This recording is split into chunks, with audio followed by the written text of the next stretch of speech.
Buenas noches. Gracias a todos por venir. Va llegando gente, a pesar de que bueno, la hora de convocatoria era a las 8, nos parece ya que, por respeto a los que estáis aquí, esperar un poquito más nos sabe mal. Así que, si os parece, nos vamos a poner en marcha. Básicamente, primero que nada, me gustaría daros las gracias a todos por estar aquí. Dentro de unos momentitos vamos a tener la oportunidad de escuchar a una serie de personas que van a hablar de un tema ciertamente muy interesante. No quisiera yo ser el que os desvele de qué van a hablar. Si no los conocéis, tendréis oportunidad de hacerlo dentro de un ratito también, cuando en un pequeño brunch departamos y comentemos muchísimas cosas. Y en cualquier caso, daros las gracias, básicamente, que yo creo que un día como este, en el que pensábamos que mucha gente iba a tener cena de empresa o otro tipo de compromisos, encontrar la sala casi llena, pues nos parece, para nosotros, para la primera convocatoria de este Social Media Meeting, un éxito. Quería haceros, para empezar, una pregunta, si me permitís. ¿En qué se parece o qué similitudes tendría Microsoft y Coca-Cola? La similitud más clara es que ambas empresas gastan cerca de un 20% de su facturación anual en publicidad. En el caso de Microsoft estaríamos hablando de casi 12.000 millones de dólares, que es cerca del mismo presupuesto que tiene la Generalitat Valenciana, para que nos hagamos una idea. Con lo cual, queda claro que esa es una gran similitud. Y la segunda es que ambas saben que si no hacen esa inversión, si bajan su inversión de publicidad, las ventas caerían en picado. Creo que es para reflexionar. Es evidente, y creo que desde hace ya un tiempo, a pesar de las circunstancias y a pesar de la crisis, los empresarios tienen claro que hay que invertir en publicidad. Pero siempre es una asignatura pendiente. Claro, no es momento porque las cosas van mal y no tengo capital. No, ahora no es momento porque las cosas van bien y para qué quiero invertir. Siempre entramos dentro de ese círculo. En cualquier caso, otro dato. El 90% de lo que se invierte en publicidad, de los que invierten, que insisto, cada vez son más afortunadamente, lo hacen en bombardear con mensajes publicitarios al consumidor. Le mandan diferentes tipos de mensajes, otros con más o menos gracia, más o menos estilo, más o menos suerte o fortuna. Se encargan de bombardearle en lugar de escucharle, que sería lo razonable.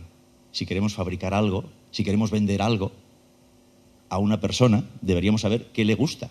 ¿Cómo voy a venderle a alguien algo que no sé si le va a gustar? Afortunadamente, las redes sociales vienen a cambiar eso. Vienen a escuchar al consumidor.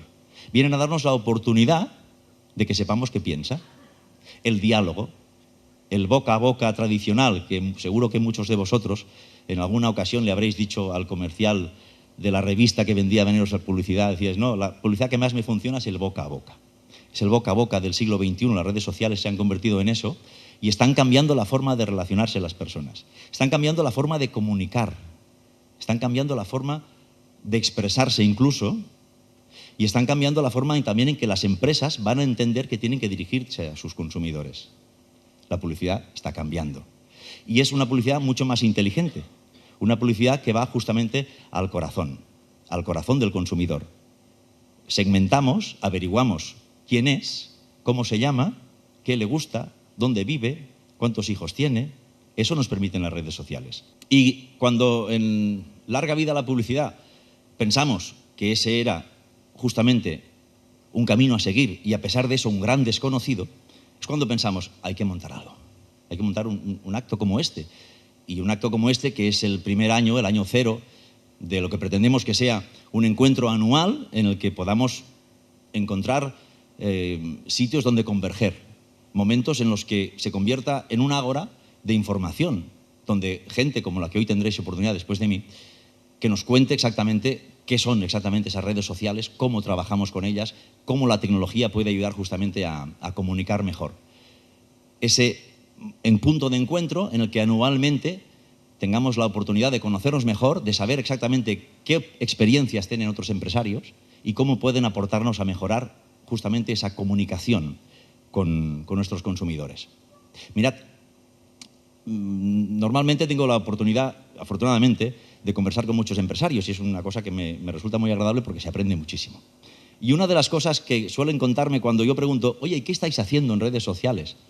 Me dicen, bueno, hay varias respuestas casi que parecen calcadas, ¿no? Una de ellas es, esto del Facebook me lo lleva mi sobrino, o un cuñado, o un amigo, o una persona que, bueno, pues cercana al responsable de la empresa. La otra sería, no, esto de las redes sociales lo lleva la de administración, de cuando en cuando entra y cuelga algún mensajito. Y la que más me gusta a mí, que esta ya me fascina, es, no, esto me lo lleva el chico informático que me hizo la web. Claro, haciendo una comparativa, y con todo el respeto del mundo, no me malinterpretéis, sería como si pusiéramos a los hermanos Marx a hacer lo que el viento se llevó. ¿Son actores? Sí. Y buenos, de acuerdo. Pero no es su película. Es otra historia. Eso es lo que vamos a intentar contar esta noche aquí y a lo largo de estos encuentros en este Social Media Meeting. Gracias por venir y bienvenidos.